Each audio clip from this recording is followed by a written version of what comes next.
Bobo ka. Tanggap ko yun. Pero kailan ka pa nag-drugs? Ibang trip to. Bad trip!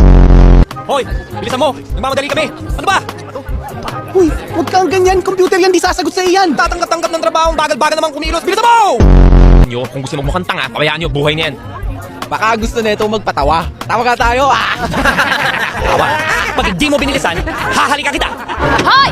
Pwede ba? Akala mo madali itong trabaho ko? Sige nga, ikaw nga magalang. 3, 4, oh, yan na oh. Parang 4,000 lang yung winidraw. Rado. Thank you. Next! Wala na sila, pwede na tayo mo po. Usap-usap tayo dito. Pare, pera lang pala ang problema eh. Umalis ka muna, bumili ka ng soft drinks para sa amin, sa malayo. May pag-uusapan kami dito na hindi mo dapat marinig eh. Sige. Yan, kailangan mo sulisin.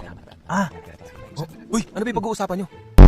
Hala, narinig niya. Kasi ang lalakas ng boses ninyo. Ganito na lang, sige. Umalis ka na lang. Iibahin na lang natin ang pagmimitingan natin. Kalimutan mo yung una mong narinig. Wala yun. Sige. Alis ka na, tuloy mo. Teka, ano naman yung bago nyo pag-uusapan? Magtutulong-tulong kami para makakuha ng pera. At ibibigay namin sa'yo. Yung para sa'yo? Naiya pa rin ako eh. Pero mas okay na yun kasi sa una, mas nakakaya yun.